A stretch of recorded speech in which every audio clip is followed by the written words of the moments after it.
दोस्तों, आपने वर्षा चक्र के बारे में जरूर पढ़ा होगा। समुद्र से जलवाष्प उठकर बादल बनते हैं और उन बादलों से बारिश होती है और बारिश में बरसा हुआ पानी नदियों से होता हुआ वापस समुद्र में ही जा गिरता है। यानी जहाँ से शुरुआत हुई वहीं पर अंत। जैसा ये वर्षा चक्र है, कुछ ऐसा ही हमारा जीवन चक्र भी है। हमारा जन्म ब्रह्मांड में फैले परमाणुओं से हुआ है और मृत्यु के पश्चात हमारा शरीर नष्ट होकर वापस परमाणुओं में फैलकर इस ब्रह्मांड में विलीन हो जाता है। ये जीवन चक्र खुद ब खुद घटित होने वाली घटना है, किंतु इस घटना को संभाले रखने की आवश्यकता होती है। यदि आप जीवों के संसार में थोड़ी भी रुचि रखते हैं तो आपने एक बात पर जरूर गौर किया होगा, वो ये कि इस जीवन चक्र को संभाले रखने की जिम्मेदारी मादा जीव पर होती है। बगैर युवा हुए कोई बच्चा संतान उत्पन्न नहीं कर सकता, अर्थात जीवन चक्र को आगे नहीं बढ़ा सकता, और उस बच्चे को बड़ा करने का अति महत्वपूर्ण कार्य माँ यानी मादा द्वारा किया जाता है। ज़्यादातर नर बच्चों के पालन पोषण की जिम्मेदारी नहीं उठाते, किंतु अपवाद यहाँ भी है। हमारी पृथ्वी पर अनेकों नर या कहिए पिता ऐसे भी हैं जो बच्चों के पालन पोषण की जिम्मेदारी मादा से कहीं बेहतर निभाते हैं। तो चलिए आज के वीडियो में उन्हीं नर जीवों के बारे में जानते हैं जो अपनी अपनी प्रजाति के जीवन चक्र को संभाले हुए हैं।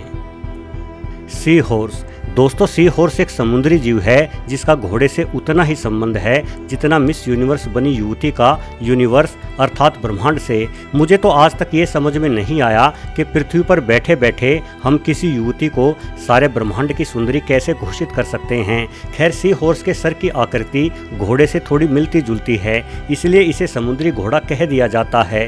करीब 1 फीट तक लंबा हो जाने वाला समुद्री घोड़ा गलफड़ों से सांस लेता है, इसलिए इसे मछली ही माना जाना चाहिए। इस जीव के शरीर में रीढ़ की हड्डी के सिवाय और कोई हड्डी नहीं होती, किंतु सबसे अनोखी बात यह है कि सी हॉर्स पृथ्वी पर पाए जाने वाले जीवों की एकमात्र ऐसी प्रजाति है जिसमें मादा की बजाय नर पर बच्चे पैदा करने की जिम्मेदारी होती है। दरअसल नर समुद्री घोड़े के पेट में कंगारू की तरह थैली होती है। गर्भवती होने के पश्चात जब मादा का अंडे देने का समय आता है तो मादा नर के पास मौजूद थैली में ही अंडे देती है और दूर चली जाती है। इसके बाद सारी जिम्मेदारी नर पर होती है। नर अंडों को सुरक्षित रखता है। अंडों से बच्चे बनने में लगभग 1.5 माह का समय लग जाता है। इसके बाद नर थैली को खोलकर बच्चों को समुद्र में छोड़ देता है। इन बच्चों की संख्या दर्जनों से लेकर हजारों तक में हो सकती है। बच्चों के बाहर आने के बाद ही पिता की जिम्मेदारी पूर्ण होती है। Emperor penguin. दोस्तों, एम्परर पेंगुइन पेंगुइन्स की सभी जीवित प्रजातियों में सबसे बड़ा और भारी जीव है जो केवल अंटार्कटिका में ही पाया जाता है। आमतौर पर यह 3.5 फीट तक ऊंचा और 40 किलो तक भारी हो जाता है। इस उड़ान रहित पक्षी में नर एक बेहतरीन पिता होता है जो बगैर मादा की मदद लिए अकेला ही अंडे और अंडे से निकले चूजे की देखभाल करता है। जब मादा पेंगुइन अंडे को पैदा करती है तो मादा अंडे को नर के पास छोड़कर समुद्र में खाने की तलाश में चली जाती है। वहीं नर अपनी दोनों टांगों के बीच में पेट को मोड़ते हुए एक विशेष स्थान बनाता है जिसे पेंगुइन पाउच कहा जाता है। इसी स्थान पर यह नर पेंगुइन करीब 2 महीने तक अंडे को छुपाए रखता है। इन दिनों अंटार्कटिका में हड्डी जमा देने वाली सर्दी पड़ती है और यदि नर के पैरों के बीच में से अंडा निकल गया तो अत्यधिक सर्दी के कारण अंडा खराब हो जाता है। इसलिए नर किसी भी हालत में अंडे को छोड़ता नहीं है। वो हर समय सोते जागते हुए भी अंडे को खुद से चिपकाए रखता है। अंडे से बच्चे के बाहर आने के बाद भी पिता पेंगुइन छोटे बच्चे को गर्म रखने के लिए अपनी टांगों पर बैठाकर ही चलता है। सिर्फ इतना ही नहीं, पिता पेंगुइन के गले में एक थैली होती है जिसमें दूध जैसा पदार्थ उत्पन्न होता है। नन्हा पेंगुइन अपने पिता के मुंह में अपनी चोंच डालकर क्रोप मिल्क कहे जाने वाले इस पदार्थ को पीता है। जकाना। दोस्तों, आपने फिल्मों में बहुत सारे बेवफाई के गाने सुने होंगे। यदि आप नर जकाना पक्षी के जीवन पर नज़र डालोगे तो आपको लगेगा कि सारे बेवफाई के गाने इसी पक्षी को ध्यान में रखकर लिखे गए हैं। मिलन के करीब 10 दिनों बाद ही मादा जकाना अंडा दे देती है और अंडा देते ही अंडे को लावारिस छोड़कर ये मादा नए साथी की तलाश में निकल लेती है। ऐसे में अकेला पड़ चुका नर न सिर्फ अंडे की देखभाल करता है अपितु अपनी प्रेमिका को वापस हासिल करने के लिए प्रेमिका के नए साथी से नर लड़ाई भी करता है। नरों द्वारा की गई इस लड़ाई में जो नर जीत जाता है वो न सिर्फ अपने अंडे को बल्कि अपने द्वारा हराए गए नर से उत्पन्न अंडे को भी अपनी प्रेमिका की निशानी समझकर अपना लेता है।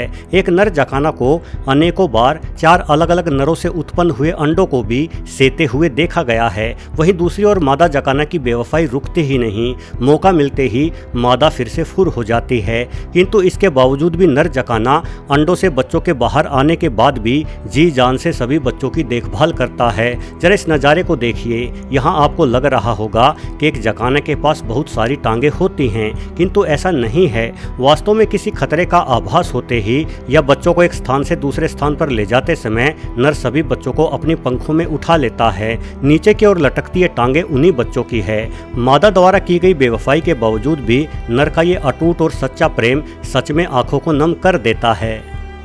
मार्मोसेट। दोस्तों, मार्मोसेट बंदरों की एक प्रजाति है। ये बंदर ब्राज़ील, कोलंबिया और पेरू जैसे देशों में पाए जाते हैं। आपने अनेकों बार देखा होगा कि बंदर अपने बच्चों को अपने पेट या कमर से चिपकाकर चलते हैं। हमारे आसपास पाए जाने वाले बंदरों में ये जिम्मेदारी मादा ही निभाती है, किंतु मार्मोसेट बंदरों के बीच नर और मादा के मध्य ऐसा भेदभाव नहीं होता। इन बंदरों के समाज में छोटे बच्चे माँ की बजाय पिता के पेट से अधिक चिपके रहते हैं। आमतौर पर देखा गया है कि मादा मार्मोसेट संतान उत्पत्ति के थोड़े ही दिनों बाद बच्चे का ध्यान रखना छोड़ देती है, किंतु नर बच्चों के बड़ा होने तक उनका पूरा ख्याल रखते हैं। इस जीव की सबसे बड़ी खासियत है कि नर मार्मोसेट सिर्फ अच्छे पिता ही नहीं बल्कि अच्छे पति भी होते हैं। ये मादा के गर्भवती होते ही उसका पूरा ख्याल रखना शुरू कर देते हैं। मादा के लिए खाना जुटाने और उसकी रक्षा करने के लिए नर 24 घंटे तत्पर रहता है। यहाँ तक कि मादा द्वारा बच्चा पैदा करते समय भी नर मार्मोसेट मादा को अकेला नहीं छोड़ता। मेरे ख्याल से इस जीव द्वारा की गई ऐसी पवित्र मोहब्बत से हम इंसानों को भी काफ़ी कुछ सीखना चाहिए। वैसे ये प्राणी पृथ्वी पर पाए जाने वाले सबसे छोटे बंदर हैं। कुछ प्रजातियों के मार्मोसेट तो मात्र 4 से 6 इंच आकार के ही होते हैं। एरोवाना। दोस्तों, एरोवाना दुनिया भर की कई नदियों और समुद्र में पाई जाने वाली करीब 4 फीट लंबी एक मछली है। इस मछली को अनेकों देशों में बेहद ही शुभ माना जाता है, इसलिए एरोवाना काफ़ी महंगी बिकती है। नर एरोवाना इतना अच्छा पिता होता है कि एक पल के लिए भी अपने अंडों या बच्चों को खुद से दूर नहीं होने देता। जैसे ही मादा एरोवाना अंडे देती है तो नर तुरंत उन अंडों को अपने मुंह में भर लेता है। ये लगातार 50 दिनों तक इन अंडों को अपने मुंह में ही रखता है। इस दौरान पिता को भूखा भी रहना पड़ता है। 50 दिनों तक मुंह में अंडों को सेने के बाद अंडों से छोटे एरोवाना बाहर आते हैं, किंतु पिता की ड्यूटी अभी भी पूरी नहीं होती। पिता एरोवाना लगातार और हर वक्त बच्चों के आसपास निगाह रखता है। जैसे ही पिता को लगता है कि उसके बच्चों को किसी प्रकार का कोई खतरा है तो पिता तुरंत अपना मुंह खोलता है और सभी नन्हे एरोवाना तेजी से पिता के मुंह में जाकर छुप जाते हैं। हालांकि वर्तमान में इंसानों की कारगुजारी के चलते इस मछली के हालात बेहद ही खराब हैं, क्योंकि इस मछली को घर में रखना बेहद ही शुभ माना जाता है। इसलिए अनेकों देशों में इस मछली की गैर कानूनी खरीद फरोख्त होती है। कुछ प्रजाति की एरोवाना तो ब्लैक मार्केट में लाखों करोड़ों रुपए में बिकती हुई देखी गई है।